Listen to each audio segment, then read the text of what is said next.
Il y a beaucoup de gens qui sont même en prison là, ils n'ont rien fait. Judas savait que Jésus était innocent. Mais il a quand même accusé Jésus. On dit que c'était pour 30 pièces d'argent. Mais quand je lis ici, on dit alors Judas, qu'il avait livré, voyant qu'il était condamné, s'est repenti et rapporta les 30 pièces d'argent aux principaux sacrificateurs et aux anciens. C'est-à-dire que l'argent là n'était pas important pour Judas. C'est-à-dire qu'il n'a pas accusé Jésus pour l'argent. Je vais t'amener en profondeur à comprendre que Judas était un homme jaloux de Jésus. Judas, s'il avait besoin d'argent, il allait garder l'argent. Amen, amen. C'est lui qui gardait l'argent, n'est-ce pas? Alors l'autre fois, j'ai dit l'autre fois, lorsqu'on a mené de l'argent, des biens à Jésus, les gens menaient des dons. Il y avait la cage que Judas avait sorti une fois, que l'argent ici, pourquoi on ne peut pas prendre, vendre ses parfums qui est riche et distribuer l'argent aux pauvres. C'est quelqu'un qui avait toujours les yeux sur cette histoire-là. C'est-à-dire que ce n'est pas vraiment l'argent qui lui intéressait, mais c'est la gloire de Jésus qui lui intéressait. Mais il passait par derrière l'argent. Il passait derrière son travail qu'il faisait. Et quand il livre le Seigneur, il livre Jésus, on arrête Jésus. La mission accomplie. Il devait être content. Mais il est allé rendre l'argent sur les gens qui avaient des bouts. Tu as déjà livré la personne est déjà entre les mains des ennemis. C'est à ce moment-là, toi, tu viens, tu dis, bon non, il était innocent, et voilà, je viens vous rendre votre argent, je ne veux plus. Attendez. Il y a les gens méchants sont les premiers à demander pardon. Ils n'ont pas honte de demander pardon. Judas ne comprenait pas ce que Jésus faisait.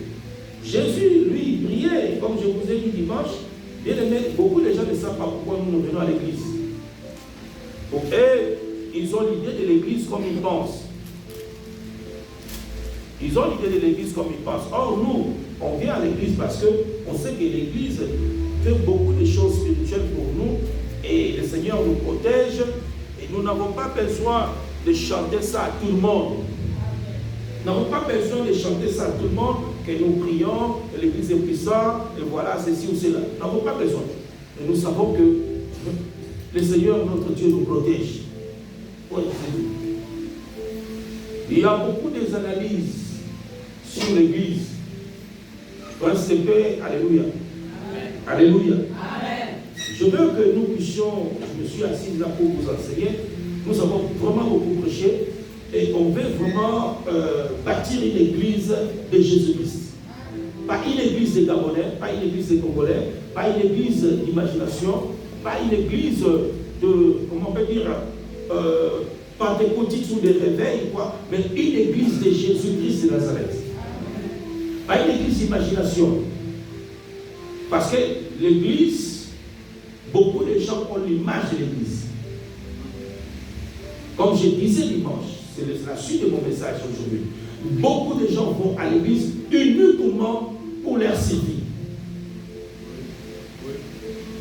Et les gens qui vont murmurer pourquoi? Parce que dans sa tête, Dieu ne m'a pas donné. Mais attendez, celui qui t'a maudit, ce n'est pas Jésus. Celui qui t'a dit, quand tu viens à l'église chez Jésus-Christ, tu acquises qui? Tu acquises des fois ton père. Tu acquises des fois ta mère.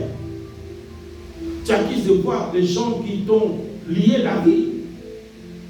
Maintenant, c'est ces gens-là qui sont problématiques. Mais où est le problème de Jésus là? Amen, amen. Quand je lis la Bible, je me suis posé beaucoup de questions sur les gens qui parlent contre l'Église. Parce qu'avant Jésus-Christ, les gens vivaient comment? Les gens sont venus à Jésus, le nom de Jésus qui a permis que nous on prêche. Avant Jésus-Christ, les gens vivaient. Avant que tu connaisses Jésus, tu vivais. Tu es venu à Jésus parce qu'il a pensé que les gens t'ont donné de Jésus. Alléluia. La pensée que tu as eu de Jésus et la manière que les gens ont enseigné l'évangile avant, très mal. Je verrai que depuis le premier chaise des princes de paix jusqu'au fond de la salle, qui n'est pas un faux chrétien, qui n'est pas un hypocrite à l'église, qui n'est pas un menteur à l'église. Alléluia. Qui n'est pas des aventuriers à l'église. Nous avons dit avec vous ensemble aussi, dès que le matin arrivé, les principaux sacrificateurs, les hypocrites, les anciens, disant que nous avons l'église, nous dirigeons l'église. Dans leur conscience, leur pensée, ils avaient l'idée de Dieu dans leur manière. Mais Jésus avait l'autre pensée de Dieu. Il a amené Dieu qui s'incarne en nous. Il a amené Dieu qui opérait les grands miracles à l'époque. Il a amené Dieu qui trouvait des grandes solutions à l'époque avant de connaître la résurrection. Et maintenant, c'était la jalousie. La jalousie, pourquoi? Il prend beaucoup de gens. Le Créateur qui est invisible, assis sur son trône, dans le monde invisible, vous êtes ici en train de discuter son trône, son pouvoir, sa gloire. Que moi je veux que les gens viennent plus chez moi.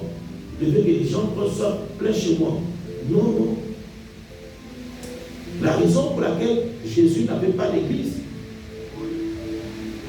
Jésus n'avait pas d'église. Il pouvait créer l'église. Il a donné même l'exemple de tous ces temps, à 3 jours de le bâtirer. C'est-à-dire, c'est eux qui étaient les responsables de l'église.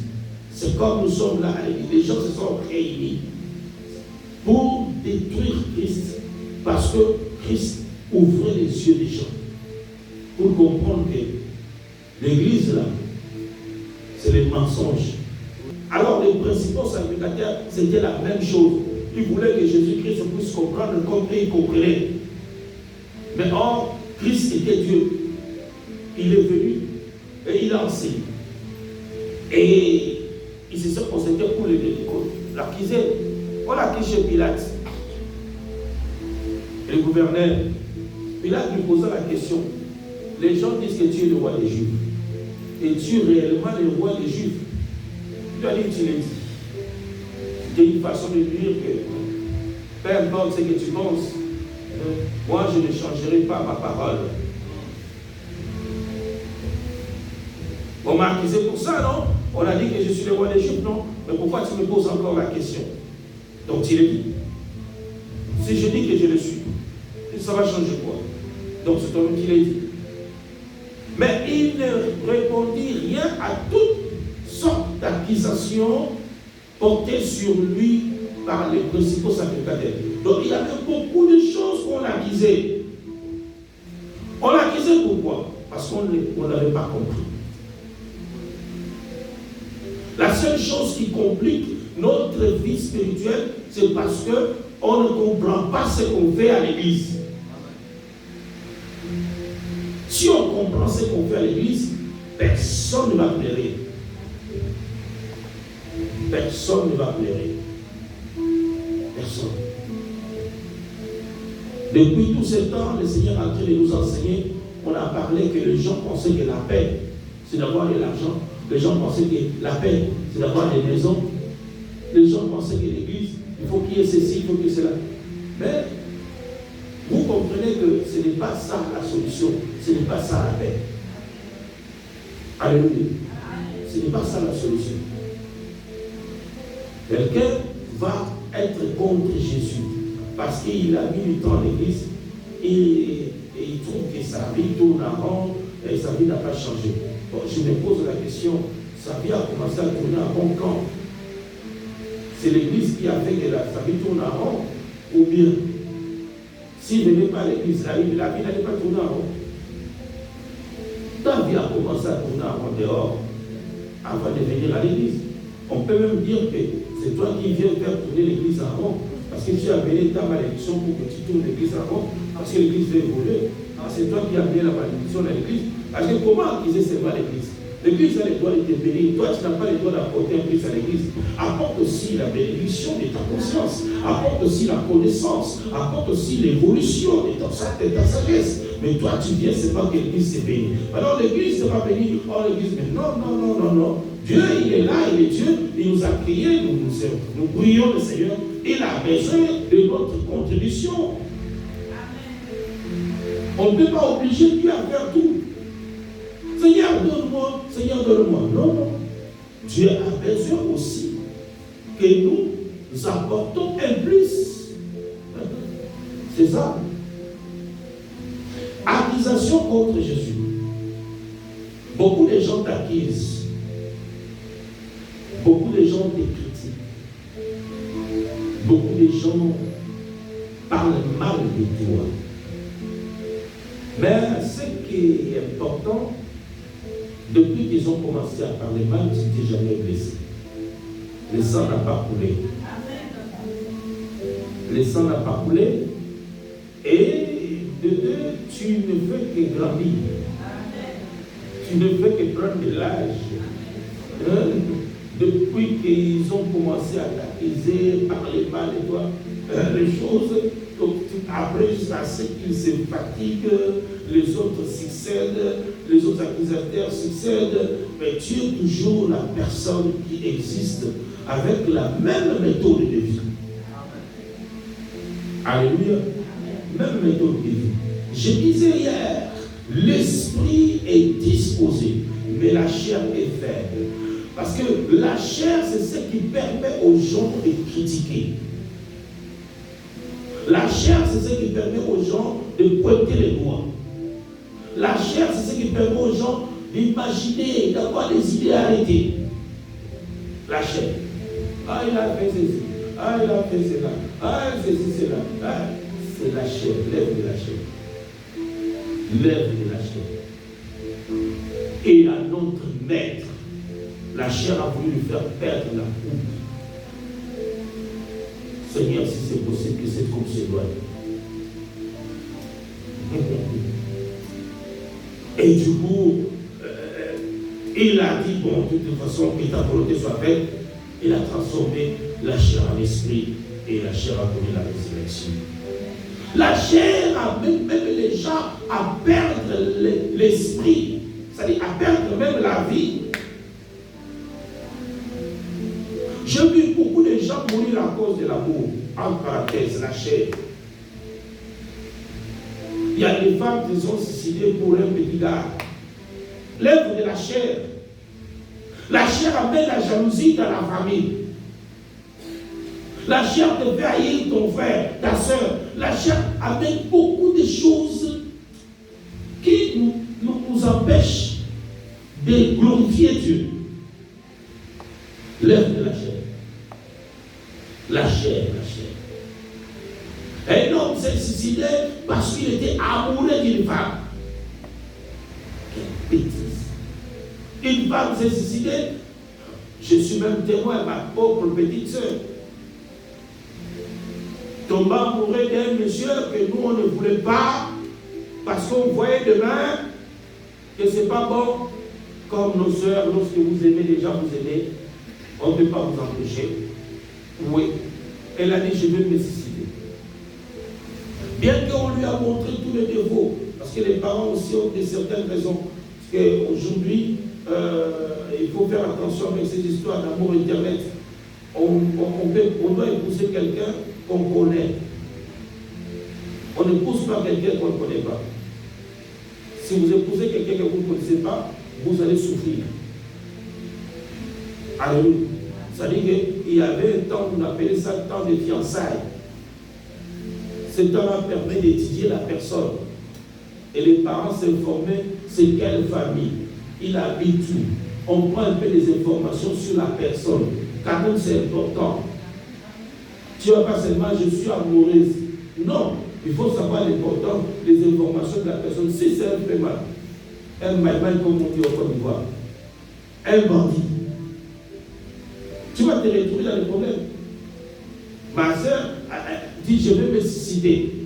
Je dis, ah, mais après des années, aujourd'hui, elle regrette. Alléluia. Ma nièce a épousé un gars africain qui venait de l'Europe, que les musiciens chantaient partout. Il est venu à influence, il a épousé ma nièce, il a pris, il l'a amené en Europe. Et ma nièce s'est rendu compte que le gars, vraiment, c'est un vrai bandit. Le gars, il a des armes et tout. Le gars vient toujours à minuit, 1 heure, avec ses amis. Ils vont réveiller ma nièce. Viens courir. Ils vont compter l'argent sur la table. C'est les gars qui font la drogue. Ils gardent des gens gaspillés. Ils vont compter l'argent sur la table. Ils lui obligent à les préparer à manger là-bas. Ils vont manger à 1 heure, 2 heures. Et le gars est sorti une fois pour les informations. Il a donné une balle en l'air. Les gens, tout le monde était à terre. Ils ont fait des cassades. Et ma nièce a compris que le gars que j'ai poussé, c'est vraiment un dangereux. Un jour, je vais mourir. Et jusqu'à ce que le gars a obligé ma sœur à certaines choses qu'elle ne voulait pas. Il commençait à le battre, tabasser, taper. Ma sœur a pris les mariages. Tout ça, c'est les conséquences de je vais aller à l'Europe. Comme on voit ici, là, je vais aller pêcher les blancs. Je vais aller chez quelqu'un. On ne joue pas avec sa vie. Il n'y a pas de vie. La vie est plus importante que ce que toi tu cherches. Tout ça, c'est l'œuvre de la chair. La chair peut te pousser à poser des actes que tu n'avais pas idée. Parce que quand je lis ma Bible, j'ai vraiment cherché pourquoi on condamnait Jésus. C'est juste parce qu'il était jaloux. Et il voyait que Jésus a la gloire. La gloire, sa chair.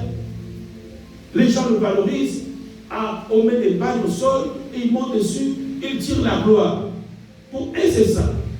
La pensée que les gens ont maintenant aussi à l'église, parce qu'ils tirent la gloire. Donc, tu vois l'idée? Mais Jésus ne cherchez pas à tirer la gloire.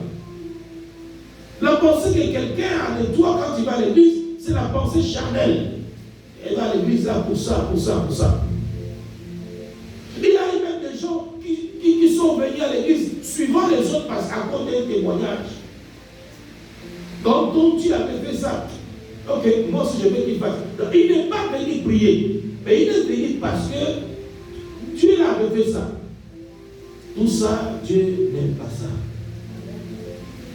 L'église ne fonctionne pas comme ça. L'église, c'est la foi, la croyance en Dieu. Sans intérêt charnel. Sans attendre quelque chose en retour. C'est ça le rôle de l'église. L'église, c'est pas qu'on doit être là, le tchatcher, tout ça là, pour tchatcher. Non. L'église, c'est pour protéger notre spiritualité, qu'on soit solide. C'était le rôle de Christ. Maintenant, comme les gens étaient malades, cela n'explique pas les délivrances. Les délivrances doivent se faire aussi parce que la chair là doit vivre. Okay? Cela n'explique pas les délivrances. Jésus a fait les délivrances, il a guéri les malades, il faisait tout ça. Mais la pensée des gens est sur ça. Comme aujourd'hui, la pensée des gens est sur des actions, des temps forts de l'Église. La pensée de tout le monde est ça. Et là-bas. Or, c'est l'intérieur qui est important. La chair là va courir. La chair là va partir. C'est l'intérieur qui est important. Alléluia. La jalousie contre Jésus-Christ. Parce qu'ils faisaient le succès. Et ils ont dit, amenons-le chez Pilate. Pilate était un païen. Les gouverneurs étaient païens. On amène l'homme de Dieu et Jésus-Christ chez les gouverneurs pour le juger. Par rapport à quoi? Par rapport à quoi? Je vous ai dit dimanche, nous autres ici, on n'a pas de relations. Je n'ai ni colonel, ni général, ni quelque chose pour mon problème. Je n'ai que Jésus-Christ. Les jours qu'on va dire, ok, toi, ton travail là, c'est pas bon ici au Gabon, va-t'en, je n'ai que Jésus-Christ, je vais prendre mon vol, je pars. s'il faut attendre l'appui des gens, je partirai. Parce que je n'ai personne. Parce que ma pensée, c'est Jésus, ce n'est pas ce que les autres pensent. C'est Jésus-Christ. Je partirai, je dis, c'est bon, ok, d'accord. Je ne vais pas attendre quelqu'un pour m'aider.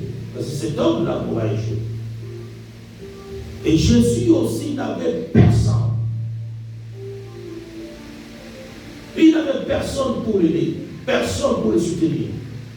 Et c'est comme ça que, ah bon, on va lui faire ceci, on l'amène chez Pilate, on l'amène chez Pilate. Et Judas qui l'a accusé, arrivé chez Pilate, on l'interroge. C'était vraiment des choses de la honte pour un Dieu. Mais c'est parce qu'il avait dit dimanche que je vais humilier cette chair. Amen. Parce qu'il avait dit que je vais humilier cette chair pour que mon esprit domine cette chair, que mon esprit m'aide à boire cette coupe, que je sois puissant, pendant que tous ces gouverneurs-là et les principaux sacrificateurs croyaient qu'ils avaient vaincu, croyaient qu'ils avaient la mort. Non, on l'a eu, on a gagné, il est à terre, il est foutu, on l'a eu. Et on lui interroge, on pose des questions. Les gens se glorifient de fois quand le monde les acclame. Les gens sont nombreux. On l'a eu, il a eu honte. Mais or, Jésus jouait un rôle très capital pour la spiritualité qui était en lui. Il jouait un rôle très important pour le ciel. Pour son travail. C'est là où c'est pour son travail qu'il faisait. Il jouait ce rôle-là. C'est comme ça que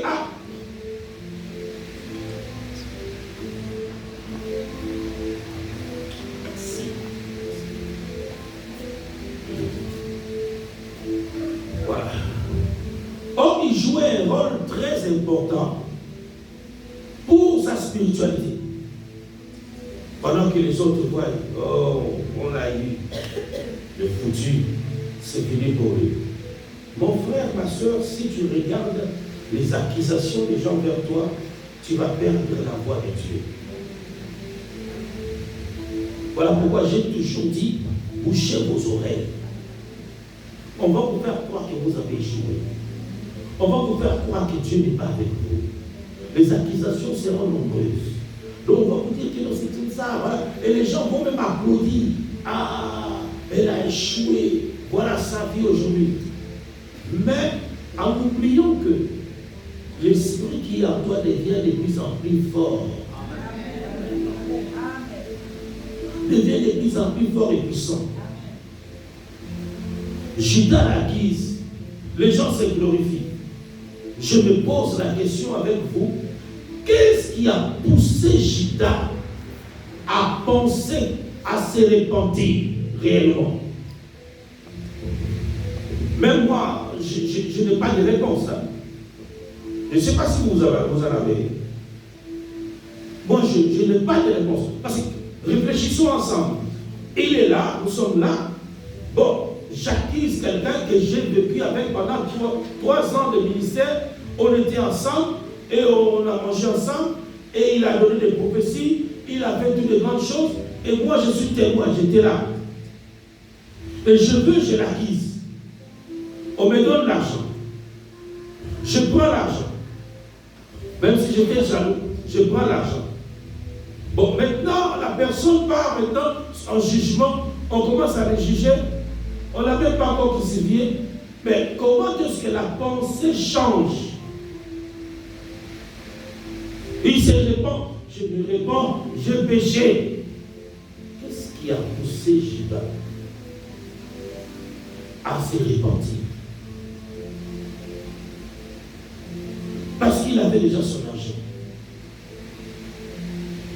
En voyant ça comme ça, je n'ai pas de réponse. Tu n'en as pas non plus. Nous n'avons pas de réponse. Mais tout simplement, je comprends que l'homme des promesses de mission. L'homme qui incarne la spiritualité supérieure ne peut jamais être accusé par un être humain. Le tribunal là, si quelqu'un t'accuse là-bas, ta spiritualité va tourner contre cette personne-là. Si quelqu'un t'accuse dans le monde diabolique, il sera culpabilisé comme Judas. Et il va dire, qu'est-ce que je fais? Il devient fou. Il ne pourra pas dormir en paix. Parce que tu es l'homme des promesses. Une personne de promesses ne peut pas être emprisonnée par un homme qui tente l'esprit. Ça, c'est ma réflexion, ma pensée. Parce qu'en voyant physiquement, je n'ai pas de réponse.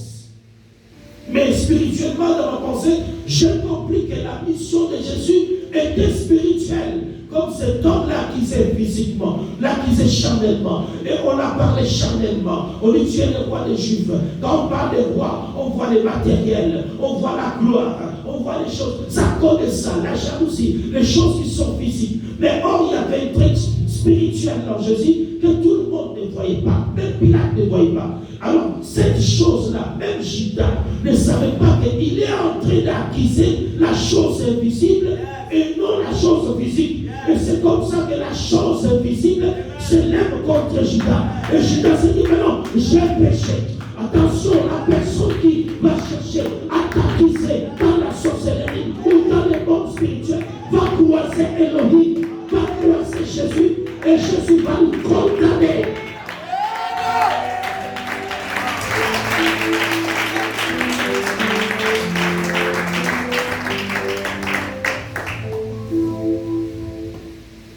Il dit, je me réponds, je péché.